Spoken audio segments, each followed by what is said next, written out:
பொன்னிலம் மாதர் ஆசை பொருந்தினர் பொருந்தார் உள்ளம் தன்னில் அந்தரத்தில் ஜீவ சாட்சி மாத்திரமாய் நிற்கும் எந்நிலங்களிலும் மிக்க எழுநிலம் அவற்றின் மேலாம் நன்னிலம் மருவும் ஏக நாயகன் பதங்கள் போற்றி ஈன்று அழித்து அழிக்கும் செய்கைக்கு ஏதுவாய் அயனாய் மாலாய் ஆன்ற ஈசனுமாய் தானே அனந்த மூர்த்தியுமாய் நிற்கும் பூன்ற முத்தனுமாய் இன்ப புணரி ஆதவனாய் நாளும் தோன்றிய விமல போத சுரூபத்தை பணிகின்றேனே எவருடைய அருளால் யானே எங்குமாம் பிரம்மம் என்பால் கவருடைய புவனம் எல்லாம் கற்பிதம் என்று அறிந்து சுவருடை வெளிபோல் யான் என் சுரூப சுபாவமானேன் அவருடைய பத்மபாதம் அனுதினமும் பணிகின்றேனே என்னுடைய மனம் புத்தி இந்திய சரீரம் எல்லாம் என்னுடைய அறிவினாலே இரவிமுன் இவமே ஆக்கி என்னுடைய நீயும் நானும் ஏகம் என்று ஐக்கியம் செய்ய என்னுடைய குருவாய் தோன்றும் ஈசனை இறைஞ்சினேனே அந்தமும் நடுவும் இன்றி ஆதியும் இன்றி வான் போல் சந்ததம் ஒளிரும் ஞான சத்குரு பாதம் போற்றி பந்தமும் வீடும் காட்ட பரந்தநூல் பார்க்க மாட்டா அந்தரும் உணரும் மாறு வத்து தத்துவம் சொல்லுவேனே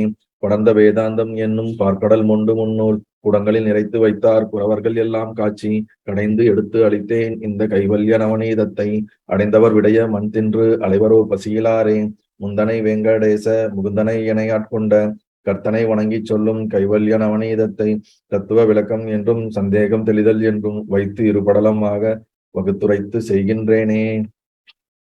நல்லது.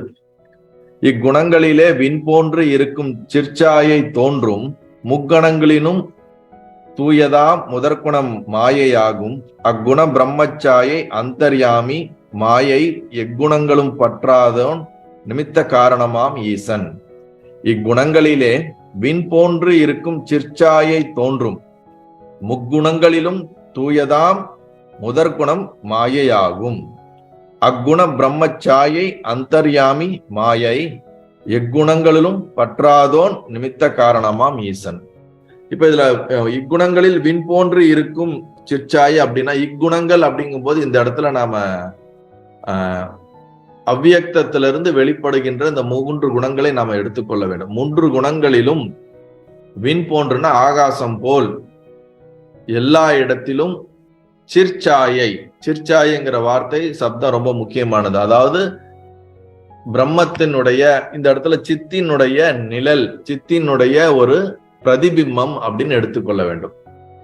சாயை என்றால் பிரதிபிம்பம், ரிஃப்ளக்ஷன் ஆர் நிழல் அப்படிங்கிற அர்த்தம் வரும். இந்த 3 குணங்களிலுமே அதனுடைய பிரதிபிம்பம் வெளிப்படுகிறது. முக்குணங்களில் தூயதாம் முதற்குணம், இந்த 3 குணங்களிலே முதலாக இருக்கக்கூடிய சத்துவ குணத்தில்தான் இந்த சித்தான அறிவு சொரூபமான அறிவு உணர்வு ஆனது பிரதிபலிக்கின்றது.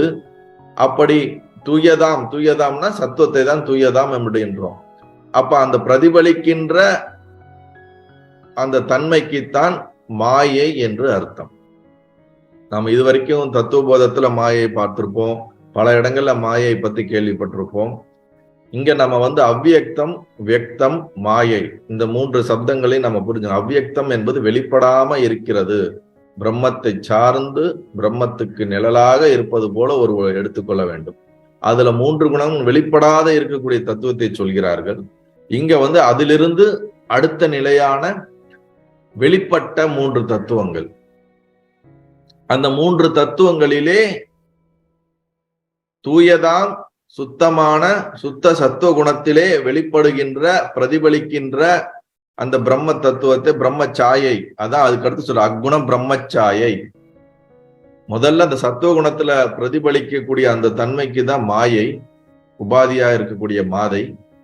அதுல பிரதிபலிக்கக்கூடிய அந்த சைத்தன்யத்துக்கு பேரு பிரம்மச்சாயை, அதற்கு பேர் அந்தர்யாமி என்று அர்த்தம். அந்தர்யாமி என்றால் எங்கும் நிறைந்தவர், நமக்குள் உயிருக்கு உயிராக நமக்குள் எங்கும் நிறைந்திருக்கக்கூடிய அந்த ஈஸ்வர சக்தியை தான் நாம் அந்தர்யாமி என்று சொல்கிறோம். இறைவனைத்தான், அல்லது அந்தர்யாமி அப்படிங்கிறது பல சொற்களால் நம்மால் சொல்லப்படுகிறது. பல வார்த்தைகள்ல நம்ம அந்தர்யாமிங்கிறத நம்ம புரிந்து கொள்ளலாம்.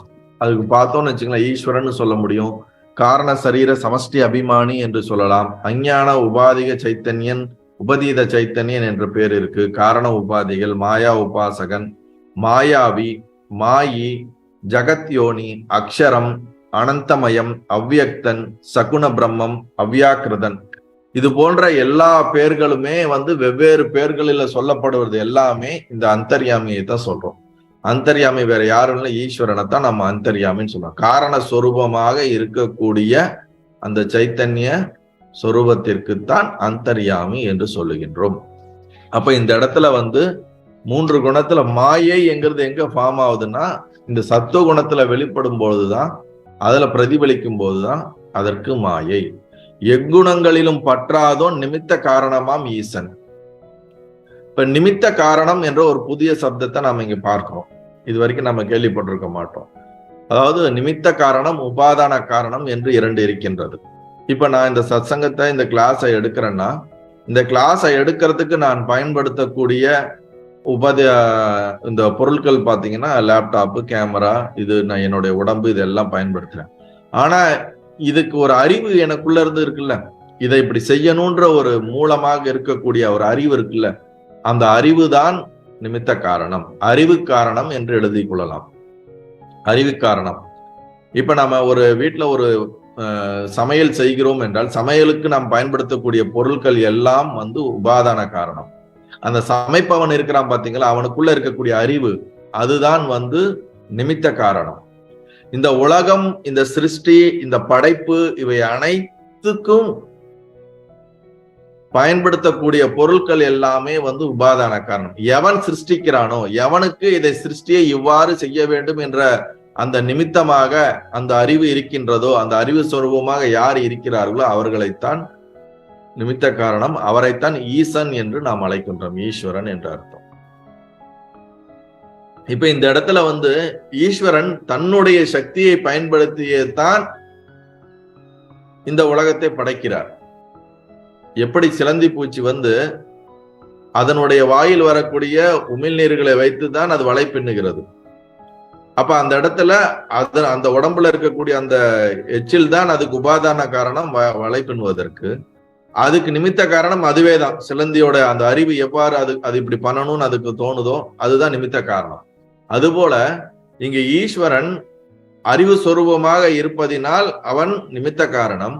அவனுடைய மாயையை அவன் பயன்படுத்தி, மாயை தன்னுல, மாயை வேற ஈஸ்வரன் வேற கிடையாது. ஈஸ்வரன் வந்துட்டாலே அங்க சைத்தன்யமும் இந்த முக்குணமான அந்த மாயை, இந்த சத்துவ குணம் சேர்ந்ததுதான் அங்க ஈஸ்வரன். அப்ப ஈஸ்வரன் தன்னுடைய மாயையை பயன்படுத்தி என்ன பண்றாரு? சிருஷ்டிக்க ஆரம்பிக்கின்றார்.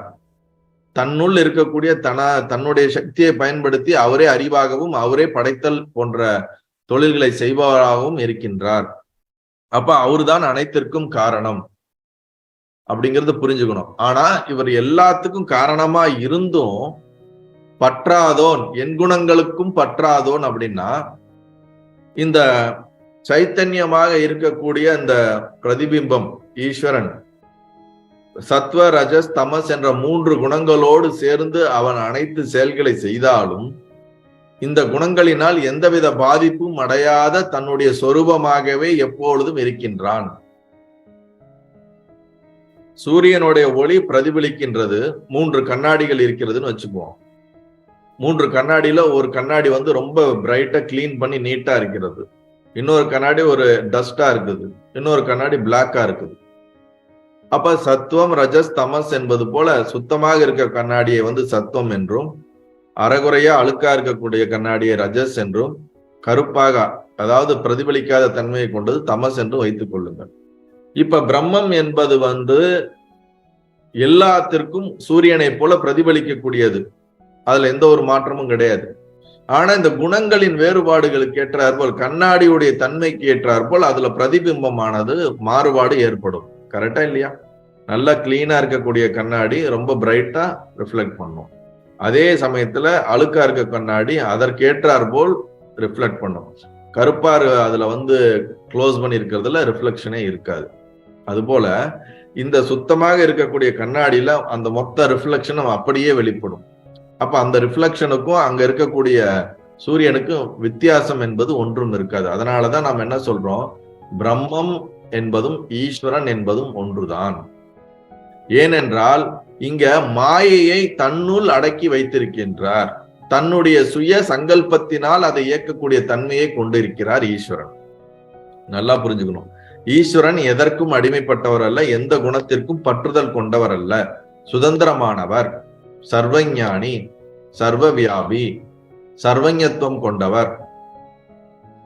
அவர் தன்னுடைய சுய சங்கல்பத்தினாலே அனைத்தையும் நிமிடத்திலே உருவாக்கக்கூடியவர், அழிக்கக்கூடியவர், மாற்றக்கூடியவர், அனைத்து சர்வ சக்தியும் படைத்தவர், சர்வசக்திமான் என்று நாம் என்னென்ன வார்த்தைகள் எல்லாம் போட முடியுமோ அனைத்து வார்த்தைகளுக்கும் மூலமாக இருக்கக்கூடிய அக்ஷரமாக இருக்கக்கூடியவர்,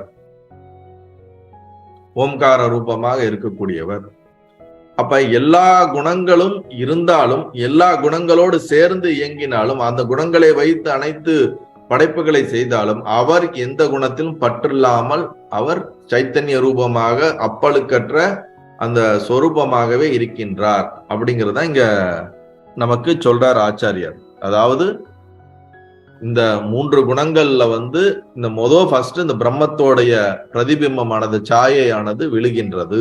முதல் இது அப்படி விழுகிறதுல சத்துவ குணத்துல விழுறதுக்கு பேரு தான் நம்ம மாயை என்று சொல்லுகின்றோம்.